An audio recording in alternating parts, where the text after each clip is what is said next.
మీ hero డిప్ప cutting కొట్టిస్తే మీరు కొట్టించుకోండి, మీ hero గారు Lodha song వేస్తే మీరేసుకోండి. మీకు నచ్చిన హీరోయిన్ సినిమా మళ్ళా చూడుండ్రి. మీరు కాయలు చేసే సెలబ్రిటీ అగుపడితే తిప్పలు పడైనా సెల్ఫీ దిగుండ్రి. మీ అభిమాన యాక్టర్ సినిమాను ఇంకో నలుగురికి మీరే చూపిండ్రి, ఏం ఫరక్ పడది. కానీ వాళ్ళు ఏది చెప్తే అదే చేస్తురా అంటే ఉత్త పుణ్యానికి నున్నగా గుండు కొట్టించుకునే కథ అవుతుంది సుమా. అర్జున్ రెడ్డిని అమరుకుంది, రానాను రౌండప్ చేసింది, ప్రకాష్ రాజును పట్టుకుంది, మంచు లక్ష్మక్కను ముట్టుకుంది, అనన్యాను అంటుకుంది, నిధి అగర్వాల్ కు నిమ్మలం లేదు, శ్రీముఖిని జుట్టుకుంది, ప్రణీతను పట్టుకుంది.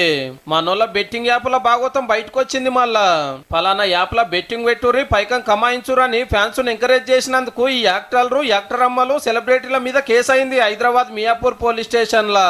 లేలే రూల్స్ ప్రకారం ఉన్న వాటికే పబ్లిసిటీ చేసినామని విజయ్ దేవరకొండ సార్ అంటున్నాడు.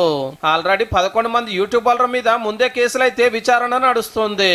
1000 పెడితే 5000 వస్తాయి, 10,000 పెడితే 50,000 వస్తాయి అని ఒప్పించుకుంటూ అడ్వర్టైజ్మెంట్లు తీసి పబ్లిక్ లకిడిస్తే నిజమే కావచ్చు అని లక్షల మంది పైసలు పెట్టి నిండా మునిగినరు. కొందరు అప్పులు తెచ్చి పెడితే కొందరు ఆస్తులు అమ్ముకున్నారు. తెలంగాణలో ఏడాదిలో 1000 మంది పానాలు తీసుకున్నారంటే ఎంత డేంజర్ చూడండిగా.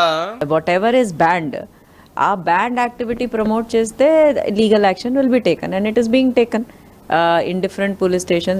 ఏం మాధ్యం పోయింది, మాకు పైసలు వస్తే అలాని కంపెనీల కాడ కట్టలు తీసుకొని పబ్లిక్ నాగం పట్టిస్తున్నారు అన్నట్టు. ఇవాళ పంజాగుట్ట పోలీస్ స్టేషన్ కు వచ్చిన విష్ణుప్రియని ఎంక్వైరీ చేస్తే నిమిషానికి 90,000 తీసుకుందట. అట్లా 15 యాప్లు 15 లక్షలు చదివించినాయంటే ఇక పెద్ద పెద్దోళ్ళకి ఎంత వస్తాయో మీరే లెక్కేసుకోండి. మేడం ఫోన్ సీజ్ చేసిరట, ఎన్ని యాప్లు చేసిందో ఎంత పైకం వస్తుందో తెలుసుకుంటానికి. గంత బాజాప్తా వీడియోలు తీసి ఇప్పుడు ముఖం దాచుకునే కథ కాబట్టి రీతు చౌదరి కూడా వచ్చింది విచారణకు. కేసులు ఉండే వరకు లేలే నాకు తెలియక ఎంకరేజ్ చేసిన సారీ అని అంటున్నారు తప్పించుకుంటానికి. Yes, I agreed 8 years back, but after that I have taken a conscious decision not to promote betting apps. కొందరు గాలి మోటార్ ఎక్కి దుబాయ్ కి పరారైతే కొందరు ఫోన్లు స్విచ్ ఆఫ్. కష్టం చేయకుండా అల్కగా పైకం సంపాదించొచ్చునని వీళ్ళు చెప్పిన మాటలు నమ్మి తెలరైనోళ్ళ సంగతి ఏంది మరి. సెలబ్రిటీలు అంటే నలుగురికి అక్కడికొచ్చేయి చేయాలిగా, నీకు ఇట్లా బోల్ రేస్ ఎట్లా? చూస్తున్నారు కదా మనోళ్ళ కథలు ఎట్లున్నాయో. గిసొంటోళ్ళ మీద మీకు అభిమానం ఉంటే దాచుకోండి, అంతేగాని ఆ లేదు చెప్తే అది నిజమని ఆశకు పోయి ఆగం కాకుండా జరా.